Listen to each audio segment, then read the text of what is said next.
Olá, gente, tudo bem? Hoje a gente vai falar um pouco sobre a arte pré-cabralina, né? O curioso é que os colonizadores, né, quando chegaram aqui, eles acreditavam que os nossos índios eram, por exemplo, um povo só, né? Não era. Você tem diversas nações indígenas aí no país inteiro. Quem fala mais com propriedade sobre isso é o nosso professor de História, né? Bom, e o que causa mais estranheza, o que causa mais espécie, vocês devem ter percebido isso, inclusive indignação, né, por parte de alguns. Vocês devem ter percebido isso no vídeo anterior, quando o professor Ariano Suassuna critica duramente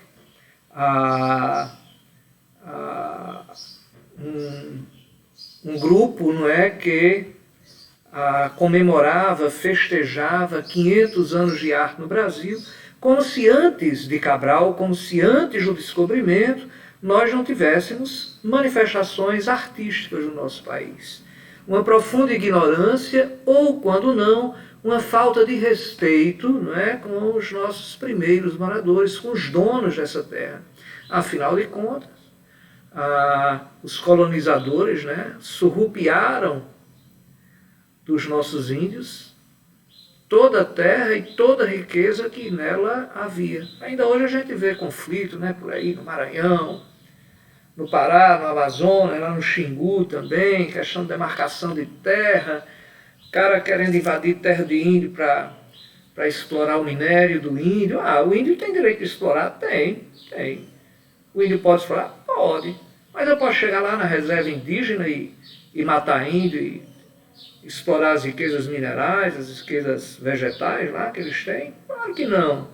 E o que causa mais estranheza, mais indignação é órgãos que deveriam estar protegendo, né, as nossas populações indígenas, eles estão sendo desmontados, né, pelo governo federal, né?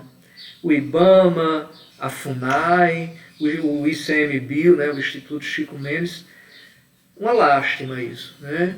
Mas vamos para frente, a história vai reservar um bom lugar para esses que negam a arte, a cultura indígena, para esses que negam o direito das nossas populações indígenas terem acesso à terra, das nossas populações urbanas terem acesso também à moradia digna, de qualidade.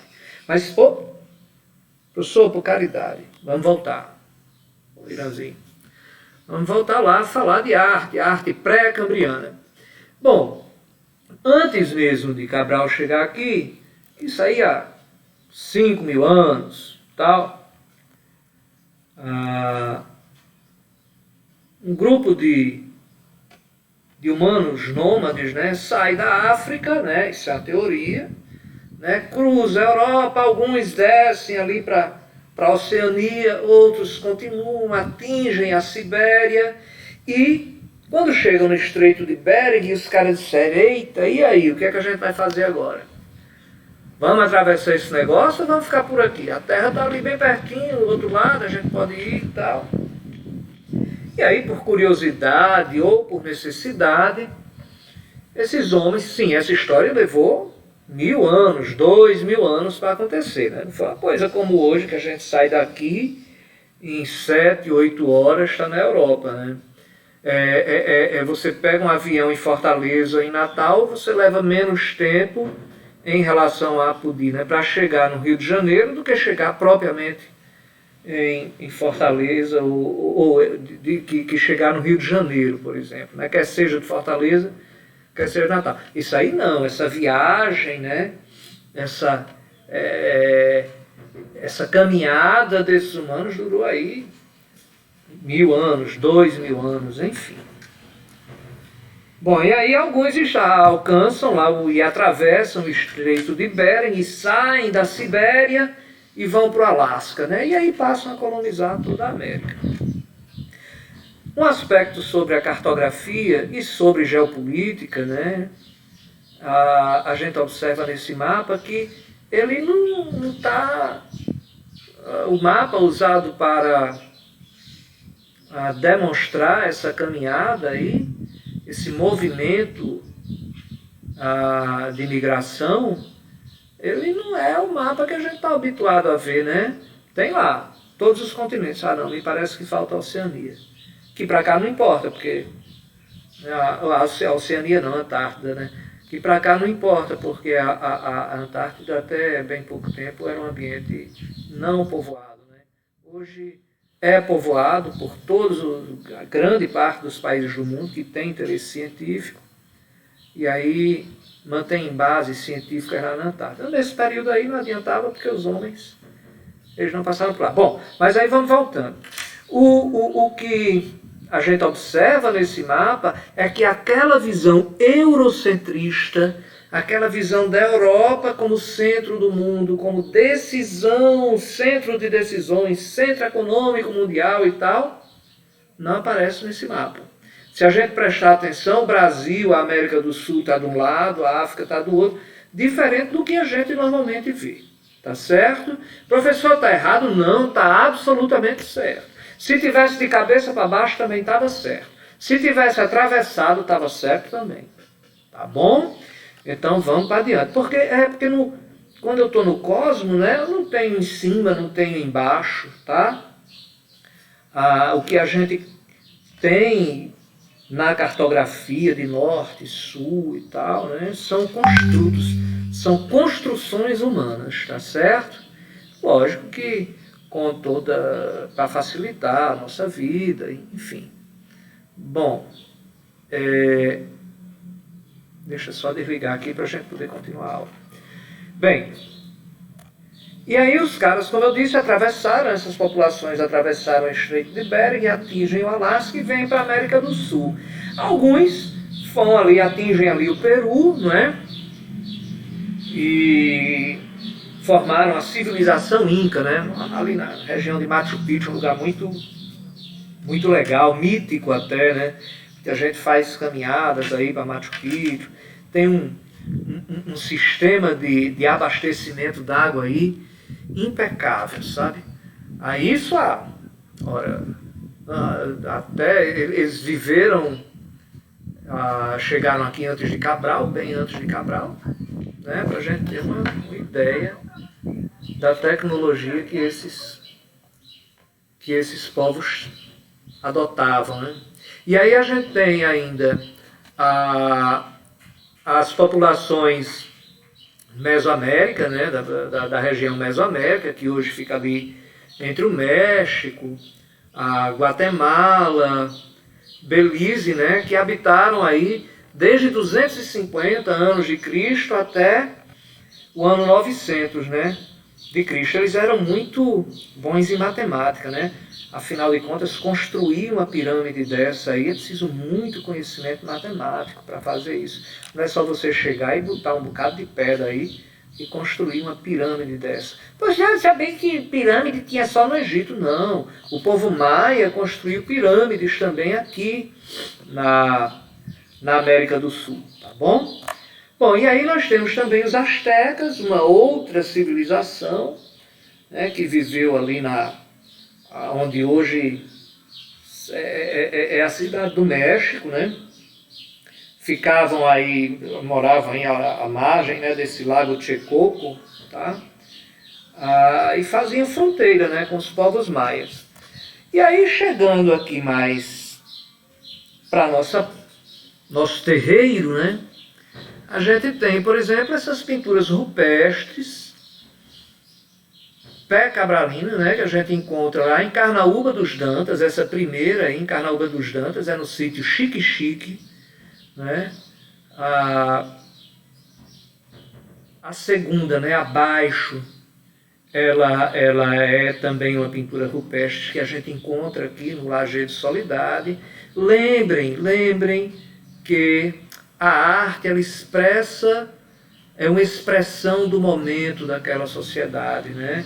Então aqui a gente vê a caça sendo representada muitos animais, uma riqueza muito grande de animais, né? Você vê figuras aí representando uma galinha, por exemplo, né? Poderia ser uma galinha ou uma ave qualquer, né? Muito se explica dizendo que é galinha, né? As fogueiras, né? As pessoas dançando naquela figura lá de cima. Bom, então expressa manifestações do cotidiano dessas pessoas, né? Que habitaram lá o geossítio Xique-Xique, em Carnaúba dos Dantas, por exemplo, então o geossítio aqui do Lajeado de Soledade, aqui em Apodi. O curioso é que lá no geossítio Xique-Xique, a gente encontra essa figura que a gente vê, essa última figura que a gente vê abaixo, que lembra um barco fenício, né? E aí muito já se tentou associar a presença dos povos nessa região, a vinda dos fenícios lá para o Seridó, né? lá perto de Caicó, aquela região lá, em Carnaúba dos Dantas. Mas não tem nada de comprovado, não tem nada científico nisso, muito antes pelo contrário, tá certo? Essa teoria de que os fenícios alcançaram Carnaúba dos Dantas, ela tem muito mais trabalho aí negando essa teoria, essa possibilidade, do que ratificando, né, do que confirmando essa possibilidade. Beleza? Só para a gente fazer uma ponte com a geografia, aqui as pinturas elas são feitas em rocha calcária, né, e lá em Carnaúba dos Dantas em quartzito, tá certo? Só para a gente não perder a oportunidade, né? Aqui nós estamos no complexo Jandaíra, né? Toda a Chapada da Apodi, que emenda lá com Cariri, ela tem a presença dessas rochas aí, né, de calcário, né? E são rochas sedimentares, e lá em cima a gente tem rochas do cristalino, né? Ali são quartzitos. Beleza? Só fazendo uma pontezinha aqui com a geografia para a gente não perder a oportunidade, tá? Então vamos para adiante. E aí vinha Cabral, pai e tal, estavam lá depois da tormenta e tal. Aí um doidelo viu lá uns passarinhos, e pô, tem passarinho, tem terra, né? E daí a pouco o Cabral aponta e diz, epa, muita gente tomando cerveja ali naquela praia. Não, gente, não. Cabral não viu ninguém tomando cerveja na praia. Cabral viu as nossas tribos indígenas que habitavam o litoral nordestino. E aí a gente volta a essa figura, né, da chegada de Cabral, da esquadra de Cabral no litoral nordestino, e a gente vê adornos, né, manifestações artísticas aí também, né? Você vê as mulheres com cocais na cabeça,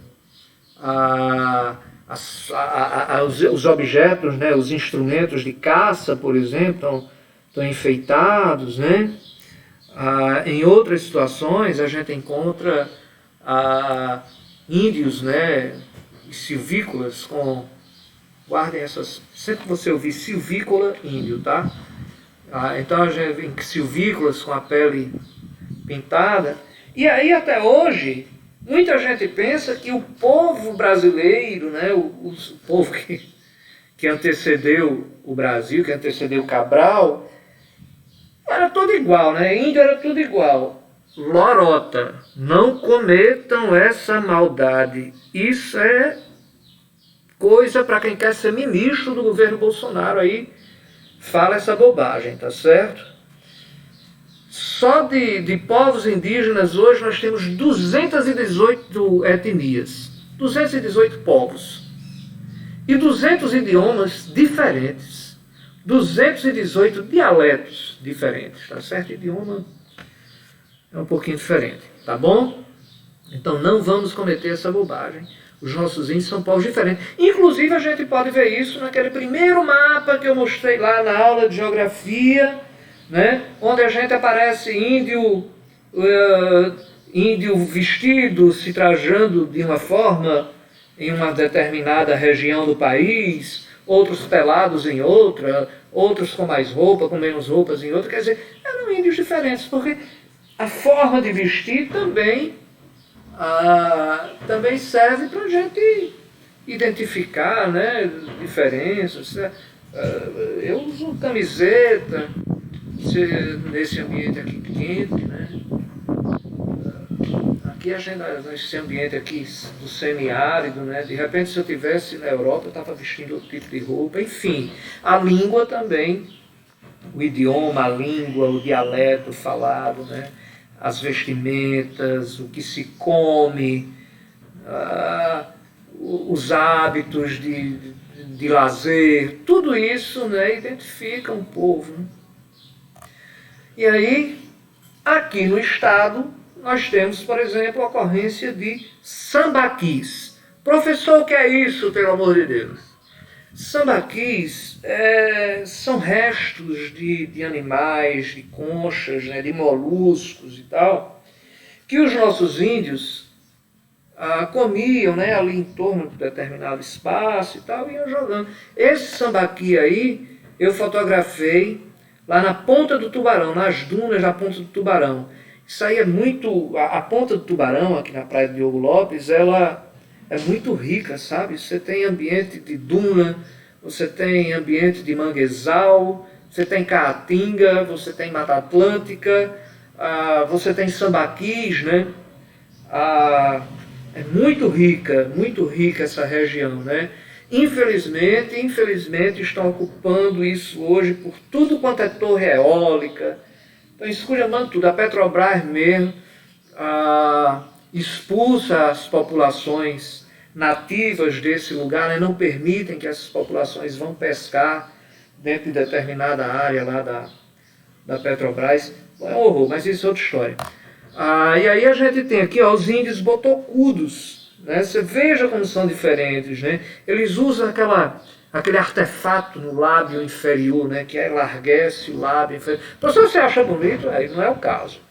Né? Aqui a gente está falando de arte, manifestação artística. O belo também é uma percepção muito individual, é uma percepção de uma região, é uma percepção de um povo, né?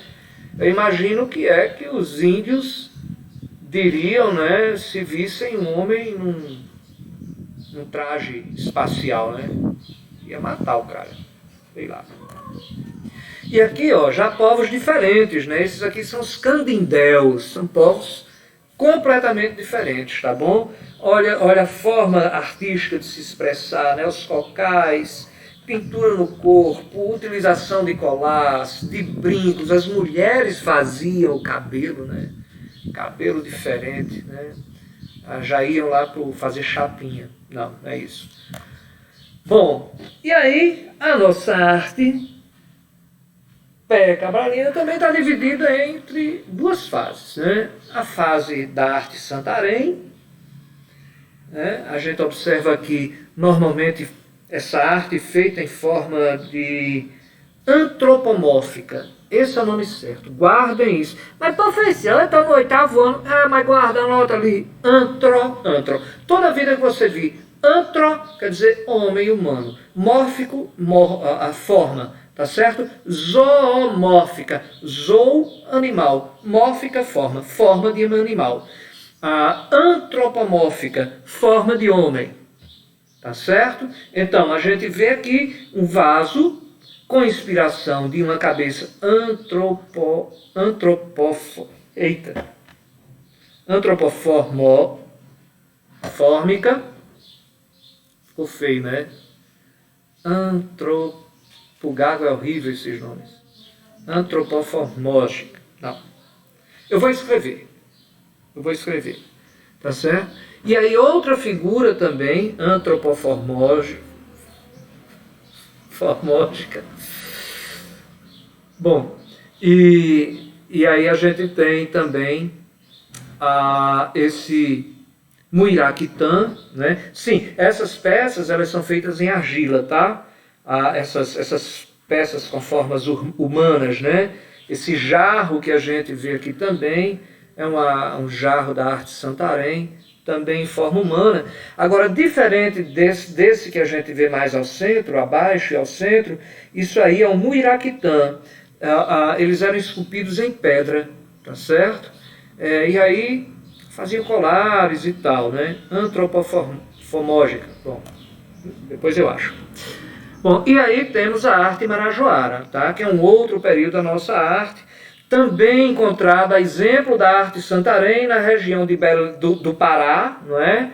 E aqui na região também, além do Pará, do Maranhão e do Amazonas, tá certo?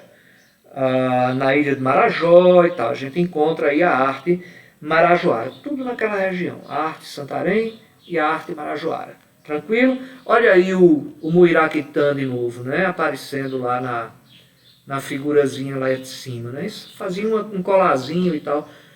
Hoje, da mesma forma que vendem aqui uns souvenirs, né? Umas lembrancinhas aqui vendem ou vendiam, né? Aqui no Lajeado de Soledade, também vendem isso. É lógico que não é mais necessariamente arte marajoara. Da mesma forma que os chaveirinhos, né, que vendem ou vendiam aqui no Lajeado de Soledade, não foram feitos pelos homens que habitaram a nossa terra aqui há 3.000 anos, 4.000 anos. Beleza? Então, estudos arqueológicos realizados na ilha Marajoara estimaram que a data do início da ocupação pelos primeiros habitantes ocorreu há 3.500 anos, com a provável formação de pequenas aldeias. Quer dizer, é muito tempo, né? Se a gente for ver hoje, seria o quê? 1.500 anos, né? Antes do Cristo, né? Muito tempo. E aí, querer dizer que o nosso povo, né, só tem arte de 500 anos para cá, como eu disse, é ignorância, é maldade, é uma burrice, é coisa para quem quer ser ministro do Bolsonaro.